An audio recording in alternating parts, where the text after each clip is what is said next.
boa tarde, boa noite. Hoje a gente vai falar um pouquinho, vamos aqui conhecer um pouquinho as igrejas brasileiras e opinar um pouquinho sobre o que está acontecendo atualmente no nosso país, né?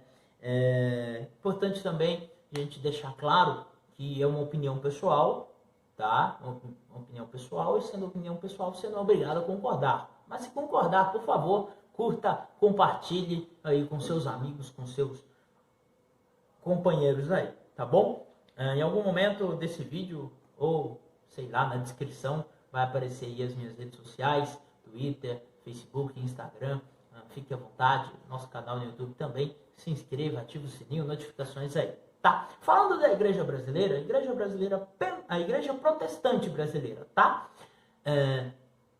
Ela se inicia ali oficialmente em 1835, né? Depois de 1800, na verdade um pouco antes, mas oficialmente ali a primeira denominação aqui no Brasil foi a Igreja Metodista em 1835.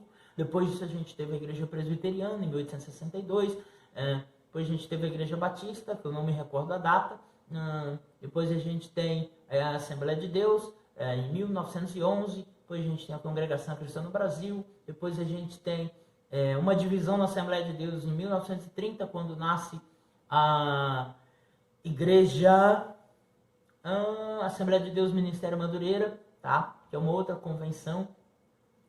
Depois, em 1977, a gente tem ali a fundação da Igreja Universal, pelo então Bispo Edir Macedo. Depois, 3 anos depois, a gente tem a Igreja do R.R. Soares, que é Internacional da Graça de Deus.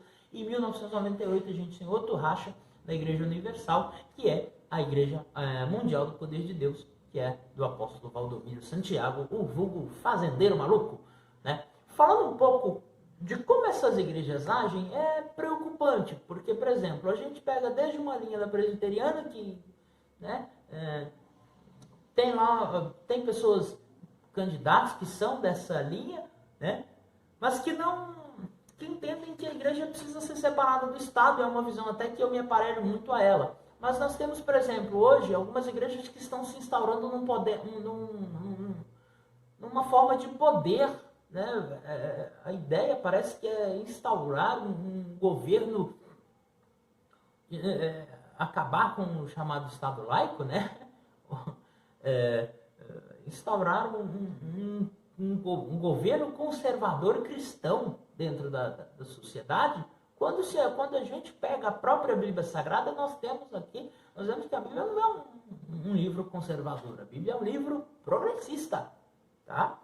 Engana-se quem acha que a Bíblia é um livro conservador. A Bíblia tem, de certo ponto de vista, do ponto de vista de governo, de prosperidade ao povo, é um livro bem progressista. A gente tem várias passagens disso. Por exemplo, quando a gente tem o governo de José no Egito, a gente vê José distribuindo riqueza, tá?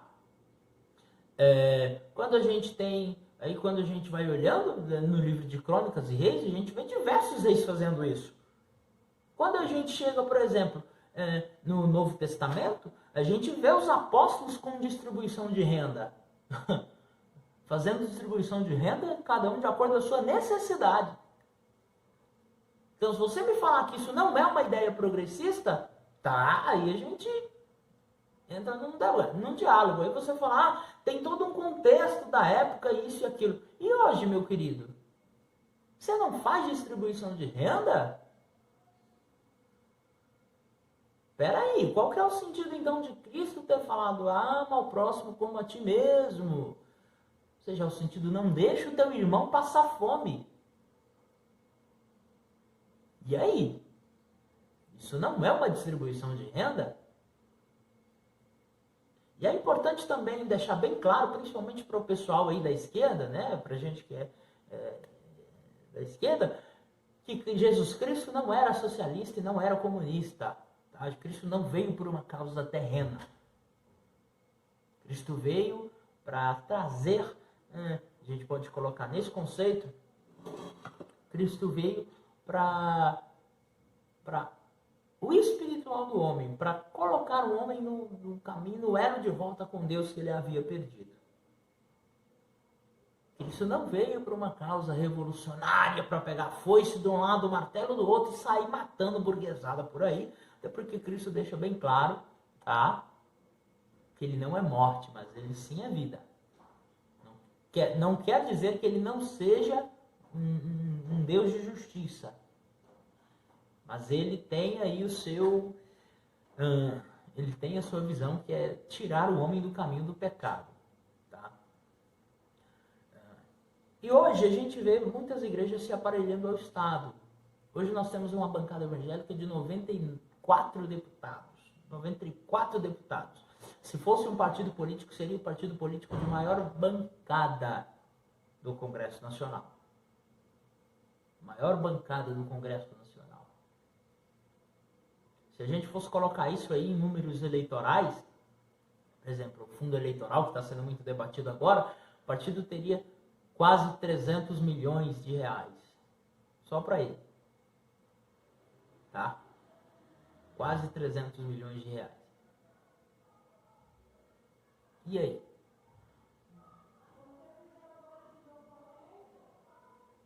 Então a gente precisa tomar ciência do que se passa, da atual situação da igreja hoje. Hoje, a igreja brasileira, ela é uma das responsáveis por ter eleito Jair Messias Bolsonaro, nosso presidente, sim. Gente, nós não podemos negar isso de forma alguma, mas eu também não posso acusá-la, igreja. Sabe por quê? Porque nós tivemos ao longo da história, a igreja, parte da igreja apoiou sim, governos, principalmente Lula nas eleições, teve apoio das igrejas. E muitas igrejas. Nós tivemos, por exemplo, o apoio de Silas Malafaia, se não me engano, em 2002 ou 2006, à presidência do Lula. Nós tivemos, em 2010, novamente, apoio de alguns. O próprio Edir Macedo apoiou o PT. Por que virou de uma hora para outra? De certa forma, as ideologias de esquerda, né, seja socialismo, comunismo, não conseguem lidar com a igreja brasileira. Por que elas não conseguem lidar com a igreja brasileira? Porque a igreja brasileira, ela coloca a moral acima da questão econômica. É por isso que hoje a igreja brasileira, ela pega muito pesado com a questão da orientação sexual e com a questão das drogas. Aí hoje já há até clínicas de internação, né? Clínicas de internação para homossexualidade. Isso é preocupante. Isso é uma realidade preocupante. Muito preocupante. É que eu estou calmo externamente, mas por dentro eu estou aqui querendo soltar os cachorros. A questão das drogas, a gente entende que isso é uma questão de saúde, sim. É uma questão de segurança? Sim, é uma questão de segurança, mas também é uma questão de saúde. Nós temos muitas pessoas, muitos jovens, muitas pessoas envoltas nessa questão das drogas, que são uma questão de saúde, não de segurança. A gente precisa tratar isso. Só que a igreja brasileira, ela quer colocar um posicionamento no Estado de que tem que ser na linha com que ela pega.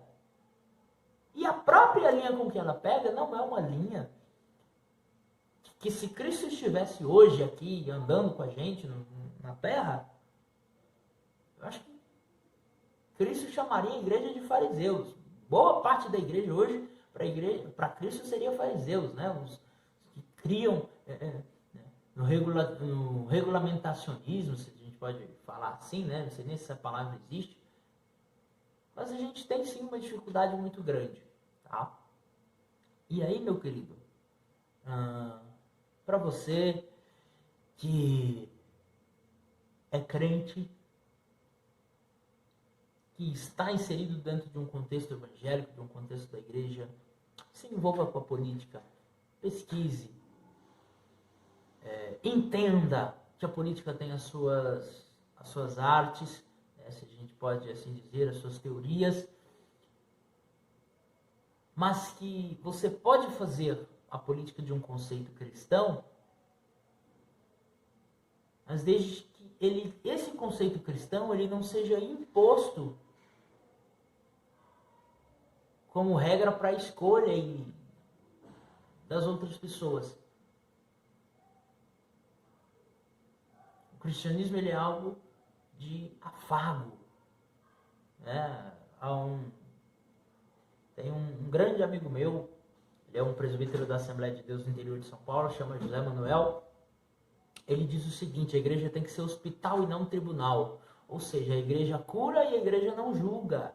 E a igreja hoje ela está julgando, ela está sentenciando milhões e milhões de pessoas puramente, simplesmente por não aceitar os seus dogmas, as suas doutrinas, os seus usos e costumes. E a gente tem totalmente essa disputa. Então, finalizando, eu deixo esse recado aqui para você. Se você é um cristão, se você quer saber um pouquinho mais, se você quer entender de como que funciona essa realidade, leia, pesquise, estude, tá?